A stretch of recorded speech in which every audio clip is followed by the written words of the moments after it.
Hello friends, welcome back to the channel. My name's Osirus and today we're taking a look at how you can climb the Season 2 online rank ladder to easily farm bottle caps and Apricorn balls in Pokémon Legends Z-A. Season 2 of the rank ladder is running until the 26th of November, so as of recording this video, you have around 2 weeks to rank up and take advantage of its exclusive items that are up for grabs. A lot of you have asked for more online rank ladder content, so I thought I would put this video together today to help you out in Season 2. This season reward drops have massively improved from Season 1. Hitting rank Y will earn you the Greninja and Mega Stone so you can get Mega Greninja, and hitting rank S will earn you the Delphoxide for Mega Delphox. On top of these exclusive Mega Stone rewards, placing first or second in any online ladder match will also give you a way to get some pretty rare items that are otherwise harder to find through normal gameplay. So a big thank you to Anubis over on X who data mined the rate of the rewards that are dropped from placing first, second, third or fourth in any online ranked match. If you place first, you have a 30% chance to get 2 bottle caps, so that's a pretty high chance. It's probably going to be the more common item reward drop that you get. 10% of the time you're going to be able to obtain a gold bottle cap. That's a single gold bottle cap. 11% chance to get 1 big nugget, and for all the Apricorn balls, the fast, level, lure, heavy, love, friend and moon ball, you're going to have a 7% chance if you place first to get one of these. Placing second gives you a 29% chance to get 1 bottle cap. You have a 1% chance of 1 gold bottle cap, and all the Apricorn balls have a 3% chance to drop as a reward. Placing third has a 10% chance of a single bottle cap being rewarded, but doesn't reward gold bottle caps or Apricorn balls. And placing fourth doesn't reward bottle caps or Apricorn balls at all. You'll get a combination of feathers and some lower down, not so rare items. And on top of the match rewards, there are also end of season rewards that are determined based on your final rank when the season ends. So hitting rank A, you will get 3 dream balls, 1 gold bottle cap, 3 regular bottle caps, 3 seeds of mastery and 1 big nugget. Or rank B to E, you'll get 2 dream balls, 1 gold bottle cap, 2 regular bottle caps, 2 seeds of mastery and 2 nuggets. If you finish up rank F to K, you'll get 1 bottle cap, 1 seeds of mastery and 2 regular nuggets. Or finishing in rank L to R, you get 1 seed of mastery and a nugget, and rank S and below you'll just get 1 nugget. So there are some big incentives to climb as high as you can throughout a season when it's running, so you can get not only the rewards from the matches, but you can get the end of season rewards as well. To help you do that, here is a team that I used to get from rank Z to rank A in a little over 2 hours.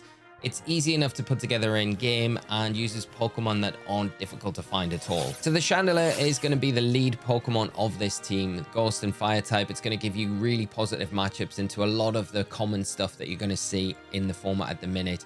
Can hit really hard with those Ghost type attacks, and the Fire's great against the flurry of Steel types that you're going to see in response to Xerneas being allowed to play in this format. The moveset that we've went for is Heat Wave, Shadow Ball, Solar Beam and Calm Mind. Calm Mind going to be there just to kind of stack your defense a little bit better and boost those attacks even further, so you're picking up knockouts. Heat Wave's great because it's a long range attack, so you can really snipe things from a distance, Metagross, Excadrill, stuff like that is out of harm's way from yourself, and then you can just pick off. Shadow Ball's going to be your move that you kind of lean into more often than not, just to get that neutral damage, big damage into things. And then Solar Beam's great, long range attack again for water types, ground types that are going to be bit problematic if they get a bit closer range to you.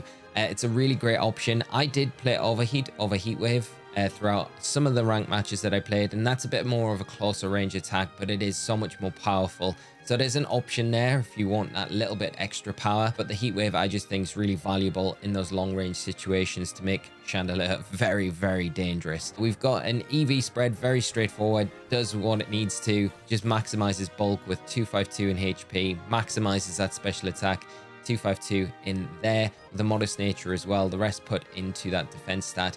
And then the held item here is going to be the kind of star of the show that allows you that 30% extra damage on your attacking moves in the Life Orb. Now, this Chandelier is a really great start of the battle. Just drop down some big damage, especially those teams that kind of tend to lean out with Metagross and stuff like that. And Xerneas as well, because you can pretty much freely set up a Calm Mind on a Xerneas, hit it with a Shadow Ball, then return with a Heat Wave. And most of the time you can kind of pick up a knockout before it's able to get you with the Calm Mind special defense boost that you get as well, and that Life Orb stack that you've got on your damaging attacks. Next up, we've got Garchomp. No surprise here, is probably one of the most solid picks that you can go into rank ladder with, and probably will stay that way for a little while, even despite the spike in usage of Xerneas. Ground and Dragon typing is just so good. Again, going to give you good coverage against threatening fire type attackers, steel typers, poison types that are coming into play more in the format, and the Dragon typing is just generally very good. So Garchomp's moveset we're going with is Earthquake, Dragon Rush, Poison Jab, and Sword Stance. You can go Dragon Claw over Dragon Rush as well, but it's nice to have the ability to kind of have that momentum off the field before you attack to try and dodge attacks and things like that. Sword Stance is going to be the thing that you're going to be clicking first when it comes onto the field, boosting those physical attacks. Poison Jab's really nice against opposing fairies and grass types that might be a little bit awkward to hit otherwise. Dragon Rush just generally going to be your big attacking option, and then Earthquake, we know what that's about. Hit your fire types, steel types, snipe them, especially after a Sword Stance. You're going to be able to do a lot of damage and pick up some clean KOs. And then we've got the Yachi Berry as its held item here, so that's going to allow you to at least take some Ice Punches, Ice Fangs, Ice Beams from those big physical threats to allow you to then get the attacks off to pick up knockouts in response. The EV spread, again, pretty straightforward, but it does what it needs to, maximizing the bulk of Garchomp with 252 HP and then 252 attack with an Adamant Nature as its nature there. And that's pretty much the Garchomp there, all in all. Then the star of the show. I say star of the show, I would say Chandeler's close behind in MVP, but Skarmory is going to be a mega Pokemon on the team, and it's so good. I really do love it. It does have a harder time against Xerneas with Thunderbolt, but you can play around that between the Garchomp and then the Chandelure to kind of weave in and then get it into a position where it can pick up some big knockouts. Especially once you get the Skarmory set up in front of Xerneas, you can really just pick them off quite easily, especially after Mega Evolving. So the moveset we've got on the Skarmory is Brave Bird, Fly, Drill Run, and then Sword Stance. And then the EV spread, again, pretty straightforward, does what it needs to, maximizing that bulk, 252 EVs in HP and in attack with an Adamant Nature. So it should look like this stats wise. I have hyper trained all of these Pokemon as well, so they all have their IV set to 31. And then the item, of course, is that Mega Stone, the Skarmory. And Skarmory just generally so good. Again, a bit like Garchomp, when it comes out into the field, first thing you're going to want to really do is set up a Sword Stance and then lock in with Fly for that longer range attack, and then Brave Bird's that really close range attack that's going to be able to snipe things, do some big damage, especially when it's boosted by the Sword Stance.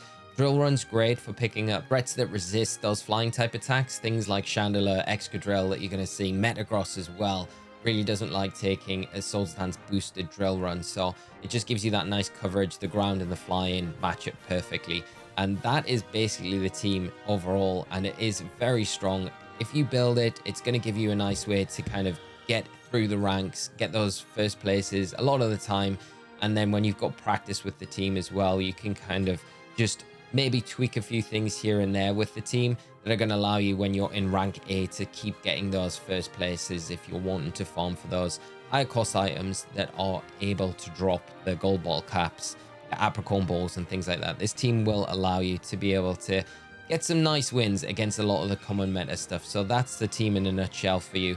And if you do put it together in game, I hope it helps out a bunch. Here are some tips to help you get the Pokemon, get the moveset sorted, the items, and then just generally train them up. Chandelure is going to be one of those Pokemon that is going to be available later into the playthrough. First place I'm going to recommend to hunt Litwick. Pre-evolution is in the Lumious Sewers. It's probably the earliest you're going to get access to this Pokemon, and you get access to this area after completing main mission 19. After this, you're going to have access to the sewers. You can come down in here, and you're going to be able to find Litwick pretty easily. Lampent, its evolution, it can be found in Wild Zone 17 at night on the rooftops in this area, but you're going to need to have reached rank C and also complete main mission 24 to unlock this facility, this Wild Zone. So they're the two areas where I'd say you can get Chandelure. If you're in your post game, you're going to have no problem picking this Pokemon up. And it also appears in Wild Zone 20 as well if you are in the post game. And for its moveset, Heatwave, you get this from completing Pokedex Research level 28. You get Calm Mind from completing Research level 26. And then Solar Beam is a little bit later on. It is Research level 39. Now, to evolve Lampent into Chandelure, you're also going to need a Dusk Stone. So if you're in the post game, this is really straightforward. You can just come to the Stone Emporium. You will be able to pick this item up here. Although if you're not in the post game, these stones won't be available at the Stone Emporium yet. For an overworld Dusk Stone, you can come to the Restaurant Lana. This is in Vert Sector 6. And as soon as you arrive here to the right of the restaurant, you want to just go to this building, up the ladder. And on the rooftop here in this upper area, you'll find a Dusk Stone, which will then allow you to evolve your Lampent into Chandelure. Garchomp is a bit easier to obtain than the Chandelure. Gabite can be found pretty easily in Wild Zone 8. Finding an Alpha is going to be a little bit more tricky, of course, and that's what we're kind of aiming for with all of these Pokemon. If you can get them as Alpha, it's going to make training them up that little bit easier. Now, for the Garchomp's moveset, Poison Jab, Pokedex Research level 27 has to be complete. Earthquake is a little bit higher, Research level 34. It learns Dragon Rush on level 60. And then Swords Dance, you should have that if you've got the other ones, because that is Pokedex Research level 21 complete. So that's the Garchomp. It's a bit easier out of the 3 to get and then train up. Skarmory can be found in Wild Zone 17. So again, you're going to have to reach rank C to have access to this Wild Zone. It will be one appearing in this area, and it's in the same area as the Pyro in that part of the Wild Zone. So for its moveset, Drill Run, Skarmory learns this on level 38. It learns Brave Bird on level 56. Fly is going to be a little bit tricky to get because you're going to have to go to complete a side mission. Now, you get access to this side mission pretty early on in your game. It's side mission 46 and it's called Pidgeot Soaring High. This is located here in Juan Sector 6, and when you get to this area on your map, you'll have to battle this trainer to get this TM. So they'll use Pidgey, Pidgeotto, and Pidgeot. They'll all be pretty low level in comparison to what you're running probably, so it shouldn't be too hard. But as a reward from beating them, you're going to get TM Fly. And again, Swords Dance, the other move on this set, is going to be obtained from Pokedex Research level 21, just like with the Garchomp. Now, the vitamins for training your Pokemon, if possible, like we've already mentioned, try and catch all of these Pokemon as alpha versions of their species. They will not only have 3 guaranteed perfect IVs, but they'll also have 252 HP EVs already allocated into their stats. So this is going to save you a whole lot of time and money. You don't need to buy additional vitamins, and you also don't need to use bottle caps for those already perfect IVs that they guarantee to have. Now, a quick tip, if you are hunting these Pokemon from Wild Zones specifically, just make sure that you 100% the Wild Zones. So then by doing this, it allows the species within these Wild Zones to appear as alphas. Vitamins for EV training can be bought from any Pokemon Center around Lumios. These become available after you hit rank C, and to max out a stat, you'll just need 26 of that specific vitamin for that specific stat, or you need 25 vitamin and 2 feathers for that specific stat. So Skarmory here needs 252 EVs in its HP and attack, so I would buy 26 HP ups and 26 protein, which will make both stats maxed out. And the same application can be applied to other Pokemon with the other vitamins to train the specific stats that they need as well. Hyper training can be done in the Justice Dojo that's located here on the map. When you come into this area, speak to the NPC on the right, who will then offer to max out your IVs on your Pokemon when they're not already 31.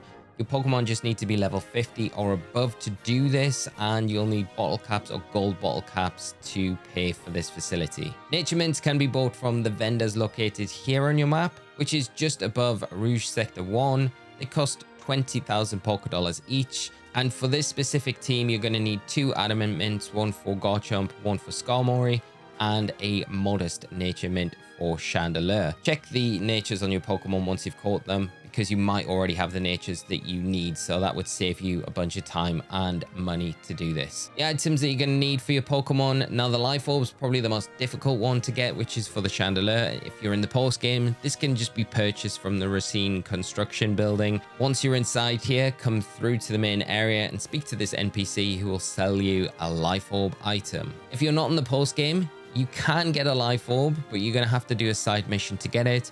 You come to Magenta Sector 9 and to this area here that we've got marked on the map. You'll need to complete side mission 85, which is called Follow Litwick. This unlocks after completing main mission 26 in your main playthrough of the game. And all you need to do once you initiate it is follow the NPC, which will take you down into the sewers. But it's a bit of a fun, spooky Litwick adventure. So to get the Life Orb, just complete this and you'll have that item for Chandelier. To get the Megastone for Skarmory, the Skarmorite is available to purchase at the Quasartico Inc. building. That'll cost you 240 Mega Shards and becomes available to purchase after you complete main mission 25. So a lot of the facilities to actually train up these Pokemon, get their items and get their moves is going to be something you're going to be a little bit deeper into your playthrough to get access to these items. But hopefully some of the tips that we've covered here help you in getting this team trained up. But we'll jump into a ranked ladder match now. We'll just kind of talk through the team as we play, and hopefully it gives you a good gauge of how the team kind of functions in an actual real-time match as well, and maybe some of the issues that you might come up against or the strengths as well, and where you want to be looking at taking advantage of the team in certain situations against some of the big meta threats that we're always going to kind of come up with. You're going to see a lot of Metagross, a lot of Xerneas, the odd Yveltal as well. But starting out with Chandelier, I always feel like gives you a good base to get some big damage off early on. We can see there's a Xerneas here, so always set up the Calm Mind on it. It gives you a bit of room, especially if they go for the Geomancy. We can get a Shadow Ball. They're gonna let us do it. So we, with that Calm Mind, able to take it. Oh, nice. Okay, well, Metagross just walked into that. Now we're a bit threatened here, so we'll get Skarmory in front of this Garchomp. Metagross, Garchomp, Skarmory is not going to care about either of these. We can set up a Swords Dance here and we can just start attacking into these. Drill Run, going to be able to get that Metagross here. And, oh man, we just miss it. So we'll just lock in with a Fly just to kind of pick it up. And that is enough. So we take a pretty early lead here. Skarmory doing some good work. We'll have to keep an eye out for what comes in here with this Geomancy Xerneas. Now this, if it has got Thunderbolt, going to be a big threat. We're not going to be doing yeah, there we go. Okay, so that takes us down. Not ideal. But we can see what's on the field in front of us here with the Metagrosses and the Xerneas. So Chandelier's in a pretty good spot, especially if we can get a Calm Mind and a Heat Wave off here. So we'll just go for that Heat Wave, try and get it. Stun Fist coming out. Not great, but not the worst either. We have to be a bit careful around the Earth Power. And the Garchomp now going to be in a good spot. Not in front of this Xerneas though. Ah, man. Okay. Right. Let's regroup. Let's get Skarmory out. I think we can Mega Evolve now, so we're in a good position. Not ideal in front of this Charizard, but it has kind of ignored us. And a lot of the time, your opponent, if they're not paying attention, you've got the room to just Mega Evolve, get that Swords Dance up, and now we can drop a Brave Bird or a Fly. What we're going to go for? Maybe a Fly is better into this. Yeah, Fly. So get that, pick up the Charizard. Now that threat's gone. We'll get this Brave Bird into this thing before it can attack.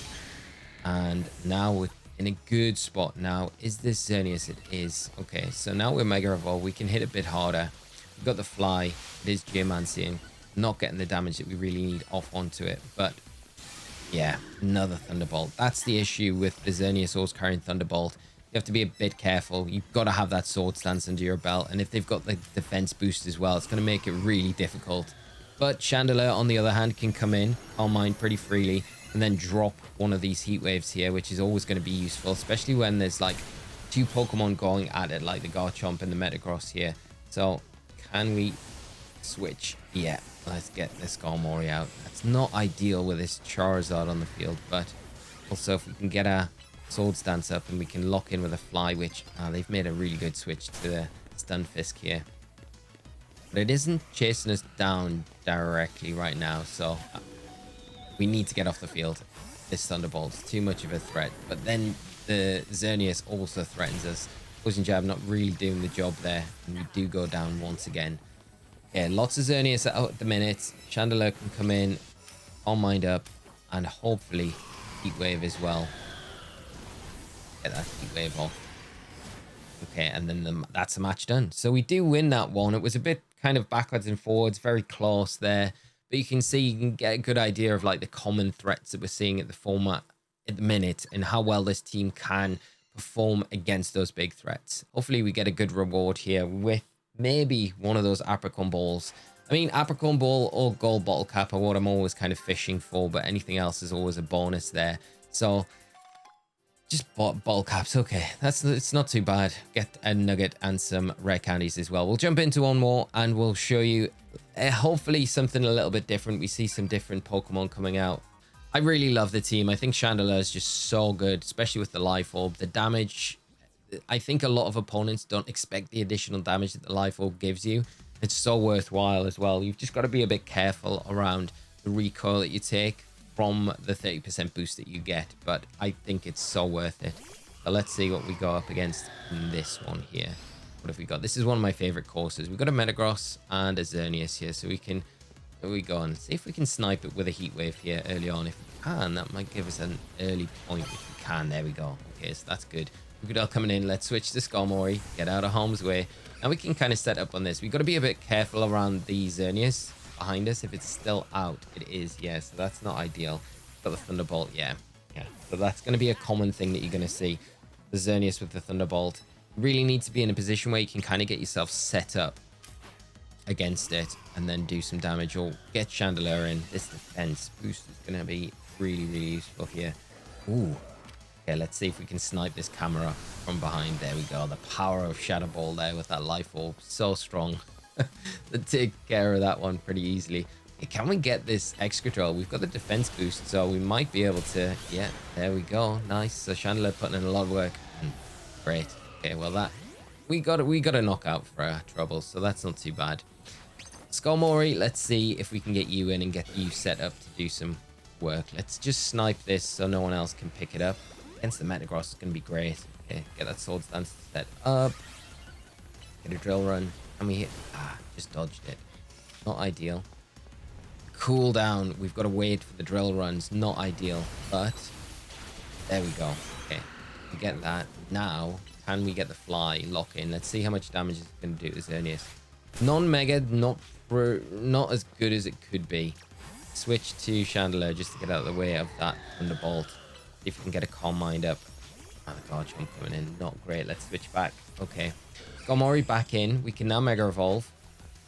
So we'll get the Swords Dance up and then we'll see if we can Mega Evolve and get some good damage onto the field. Let's get in the mix amongst everything. Everything on the field right now, not really threatening us, but yeah, Xerneas coming back in. So there is going to be that threat of the Thunderbolt. Try and Brave Bird this thing. Get that. Yes. Okay. Can we get back Drill Run? The Excadrill's so fast. So fast. Okay. Xerneas, can we get the Fly? Yes, we dodged the Thunderbolt. This is the beauty about it. If you can time it right, you can dodge it. So that's good. It's behind us. There's another one behind us. Brave Bird into the Garchomp. Nah, no chance. Xerneas sniping us. But you can see as well, if you get the Fly timed right in front of the Xerneas, then you're going to be in a great spot to dodge it and then get some big damage off in return. Again, we're in a good spot against these ground types that just can't really touch Skarmory. So it's almost given us a free Swords Dance. So you get the idea of like how good it can be in a match. We'll see if we can get this Fly into the Garchomp. Nah, it's gone. Okay, that was wasted. Drampa. 3, 2, 1. The match is over. Well, at least we win that one. So we got another chance at some of those higher cost items that drop as well. But hopefully the two matches that we've kind of just showcased here quickly while we're doing this video give you an idea, especially at the kind of the upper ranks, rank A, of how the team can function against like these common teams that we're seeing at the minute. So if you're playing from rank Z and just wanting to get up to rank S for like the Delphoxite or something, it's going to give you a really good chance. Worst drops. Big nugget, and rare candy. Okay. So I hope you found today's video helpful. If you have and you enjoy the team, please do consider dropping a like and let me know how you're getting on in the online rank ladder. I would love to know what your results have been, what Pokemon you've been having success with, and if you've got your own teams that you have been doing really well with and you'd like to share with the community, leave them down in the comments below. I would love to see what you've been having success with, or even try them for myself, or maybe feature them on the channel as well. Thank you so much for tuning in, friends. If you'd like to see more content around online ranked ladder battles, do let me know as well in the comments. I would love to do more of this sort of content, but it all comes down to whether it's content you would like to see more of or not. Thank you so much for tuning in once again. Have a great rest of your day, and I'll see you all in another video very soon. So until then, take care. Bye-bye.